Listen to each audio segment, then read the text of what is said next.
सुख संपत्ति, यश और संतान प्राप्ति के लिए मंगलवार का व्रत रखना शुभ माना जाता है। हनुमान जी से जुड़ी मंगलवार व्रत कथा का पाठ करके इस उपवास को पूरी श्रद्धा के साथ पूर्ण करें। मंगलवार व्रत कथा।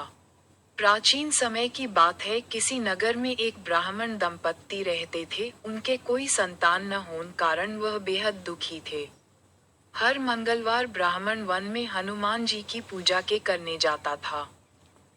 वह पूजा करके बजरंगबली से एक पुत्र की कामना करता था। उसकी पत्नी भी पुत्र की प्राप्ति के लिए मंगलवार का व्रत करती थी। वह मंगलवार के दिन व्रत के अंत में हनुमान जी को भोग लगाकर ही भोजन करती थी। एक बार व्रत के दिन ब्राह्मणी ने भोजन नहीं बना पाया और न ही हनुमान जी को भोग लगा सकी। तब उसने प्रण किया कि वह अगले मंगलवार को हनुमान जी को भोग लगाकर ही भोजन करेगी। वह भूखी प्यासी 6 दिन तक पड़ी रही। मंगलवार के दिन वह बेहोश हो गई। हनुमान जी उसकी श्रद्धा और भक्ति देखकर प्रसन्न हुए। उन्होंने आशीर्वाद स्वरूप ब्राह्मणी को एक पुत्र दिया और कहा कि यह तुम्हारी बहुत सेवा करेगा। बालक को पाकर ब्राह्मणी बहुत खुश हुई। उसने बालक का नाम मंगल रखा।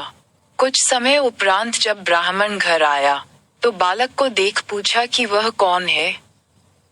पत्नी बोली कि मंगलवार व्रत से प्रसन्न होकर हनुमान जी ने उसे ये बालक दिया है। ये सुनकर ब्राह्मण को अपनी पत्नी की बात पर विश्वास नहीं हुआ। एक दिन मौका पाकर ब्राह्मण ने बालक को कुएं में गिरा दिया। घर पर लौटने पर ब्राह्मणी ने पूछा कि मंगल कहाँ है। तभी पीछे से मंगल मुस्कुरा कर आ गया। उसे वापस देखकर ब्राह्मण चौंक गया। उसी रात को बजरंगबली ने ब्राह्मण को सपने में दर्शन दिए और बताया कि यह पुत्र उन्होंने ही उसे दिया है। सच जानकर ब्राह्मण बहुत खुश हुआ, जिसके बाद से ब्राह्मण दंपत्ति नियमित रूप से मंगलवार व्रत रखने लगे। मंगलवार का व्रत रखने वाले मनुष्य पर हनुमान जी की अपार कृपा होती है।